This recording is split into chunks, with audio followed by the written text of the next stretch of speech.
Hello viewers, मैं हूं सरताज sir और आप देख रहे हैं सरताज सर की क्लास। तो भैया आज है हमारी इंग्लिश स्पीकिंग की क्लास का 28वां दिन। अब कितनी जल्दी 28 दिन गुजर गए पता ही नहीं चला। आपके साथ मुझे बहुत मजा आ रहा है आपको पढ़ाने में। अब ऐसे ही 60 दिनों तक जुड़े रहना, क्योंकि 60 दिनों में मैं आपकी अंग्रेजी एकदम बेहतरीन कर दूंगा, इंग्लिश बोलना सिखाई दूंगा। अब आज के दिन मैं आपको सिखाने वाला हूं प्रीपोजिशंस। अब ये प्रीपोजिशंस बहुत काम की चीज होती है, इंग्लिश स्पीकिंग में बहुत काम आती है और हर जगह जहां देखो प्रीपोजिशन का यूज करो, ये सब आता रहता है। तो भैया प्रीपोजिशन किस चिड़िया का नाम है ये जानने के लिए इस वीडियो को अंत तक जरूर देखिएगा। आगे बढ़ने से पहले चैनल को सब्सक्राइब कर दीजिए, सब्सक्रिप्शन बटन के बराबर में एक बेल आइकन को उसको दबा दीजिए ताकि रोजाना वाली वीडियोस के नोटिफिकेशंस आपको बिल्कुल टाइम पर मिल जाए।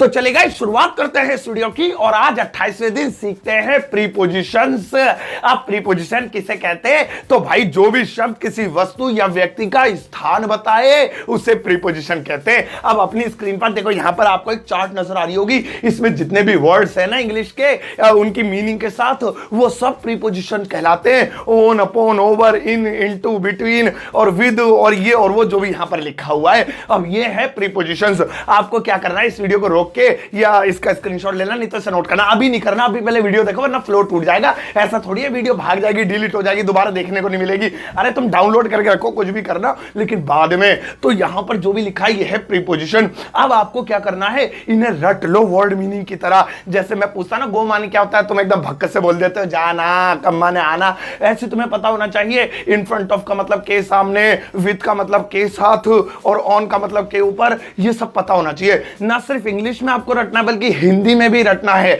अगर कोई हिंदी में पूछ ले के साथ को क्या बोलते हैं, फौरन बोलना विद बोलते हैं। के सामने क्या बोलते हैं, इन फ्रंट ऑफ बोलते हैं। के बराबर में को क्या बोलते हैं, बिसाइड बोलते हैं। के बगल में को क्या बोलते हैं, नेक्स्ट टू बोलते हैं। वो लिखा हुआ है यहाँ पे। तो ये सब आपको रट लेना है। ये प्रीपोजिशन की चार्ट है, जो नॉर्मल प्रीपोजिशन जितनी हमें जरूरत पड़ती है वो स्पीकिंग में, वो सब यहाँ पे लिखी हुई है। अब प्रीपोजिशन के बारे में मैं आपको कमाल कमाल की जानकारी देता हूं। चलो भैया, सबसे पहली जानकारी सुनो। कभी भी किसी सेंटेंस की शुरुआत प्रीपोजिशन से नहीं करते। यानी अगर किसी हिंदी वाक्य में या जो भी भाषा आप बोलते हैं उसमें कोई प्रीपोजिशन आ रही है तो इंग्लिश में उसे शुरू में नहीं लिखेंगे।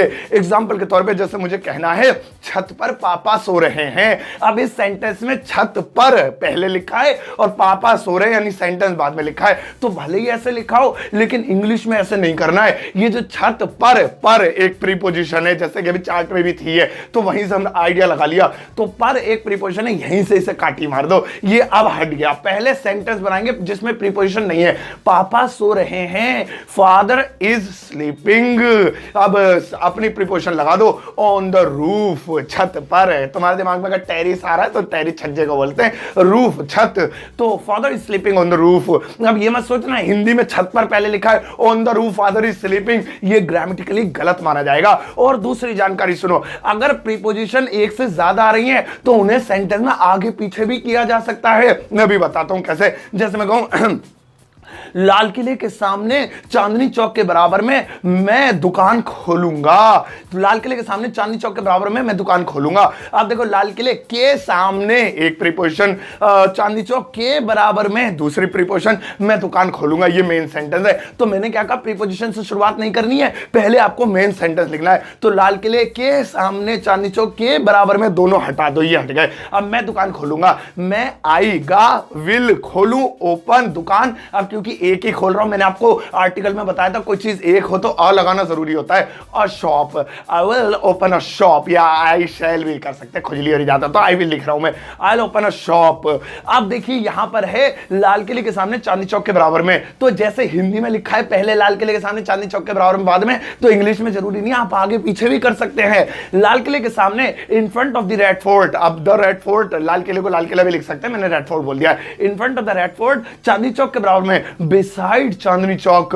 लेकिन आप आगे पीछे कर सकते हैं, I will open a shop in front of the Red Fort beside Chandni Chowk, या फिर I will open a shop beside Chandni Chowk in front of the Red Fort. आगे पीछे भी कर सकते हैं। तो चाहिए कितनी सारी प्रीपोजिशन होती। मैं लाल किले के सामने चांदनी चौक के बराबर में रिक्शे में बैठकर पेड़ के नीचे छत के ऊपर एक दुकान खोलूंगा। तो पहले आप बनाते एक दुकान खोलूंगा, बाकी सारी प्रीपोजिशन आगे पीछे की जा सकती थी। तो ये दो चीजें गांठ बांध लो अपने, और गांठ यही बांध लो कि पहली बात तो प्रीपोजिशन से स्टार्टिंग नहीं करनी है, पहले आपको सेंटेंस लिखना है, प्रीपोजिशन वाली सारी चीजें हटा देनी है। जैसे मैं छत पर पेड़ के नीचे पापा के साथ जाऊंगा, तो छत पर हटाओ, पेड़ के नीचे हटाओ, पापा के साथ हटाओ, मैं जाऊंगा, पहले इतना लिखेंगे, फिर प्रीपोजिशन लिखेंगे। प्रीपोजिशन आगे पीछे हो गई तो भी कोई बात नहीं है, और सेंटेंस पहले प्रीपोजिशन बाद में। और दूसरी चीज है कि प्रीपोजिशन को आगे पीछे कर सकते हैं।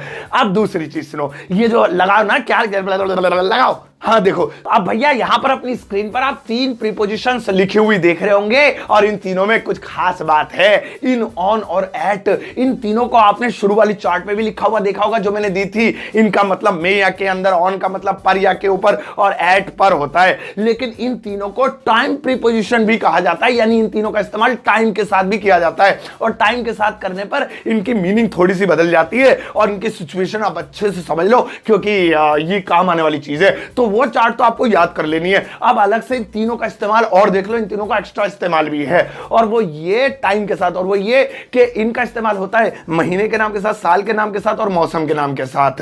यानी ये 3 चीजें आए, महीना जनवरी फरवरी मार्च अप्रैल, साल 1819 2019 2021, और मौसम सर्दी गर्मी, तो उनके साथ इनका इस्तेमाल होगा। और अगर आए दिन का नाम, त्योहार का नाम, डेट आए कोई, या फिर आए कोई किसी का जन्मदिन, तो ऐसी कंडीशन में ऑन का इस्तेमाल होगा। दिन संडे मंडे ट्यूसडे, त्योहार दिवाली ईद, और आपका जो है क्या नाम है, कोई जन्मदिन है या कोई तारीख है 26 जनवरी 2 दिसंबर 15 अगस्त, तो ऐसी कंडीशन में ऑन का इस्तेमाल करेंगे। और अकेला एट है वो घड़ी के समय के साथ लगता है। घड़ी का समय मतलब जैसे 2 बजे, 2:30 बजे, 3:30 बजे, 8:45 बजे, 4:15 बजे, इन सब के लिए एट का इस्तेमाल करते हैं। अब इन्हें ऊपर चिपका दो मैडम, हाँ ठीक है। अब यहां पर देखो अब यहां पर क्या है कि मैं आपको एग्जांपल्स देता हूं। जिससे मेरा पहला एग्जांपल है, मैं जनवरी में आऊंगा।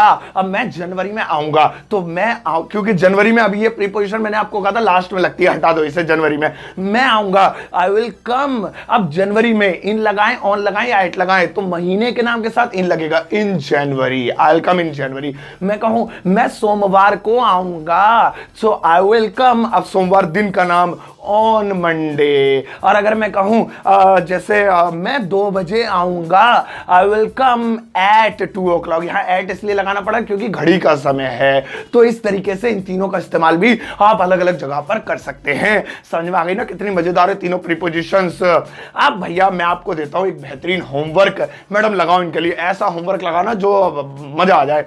अब यहां पर आपके लिए आ गया भैया होमवर्क। इसमें मैंने वो सभी प्रीपोजिशन का इस्तेमाल किया है, वही आपकी ऑन, इन, फ्रंट ऑफ, और टाइम फाइम वाले भी दे रखे हैं 2-3।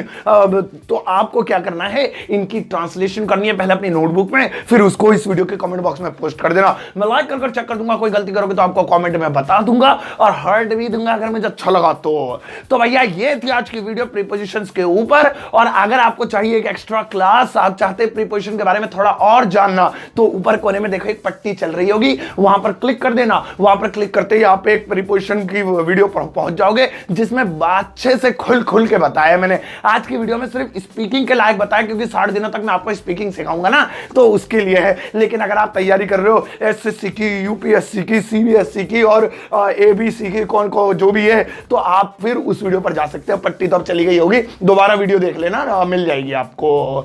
तो आपको चलिए इस वीडियो को सबके साथ शेयर करना, और जाते जाते एक प्यारा सा एक टुच्चा सा लाइक देकर जाना।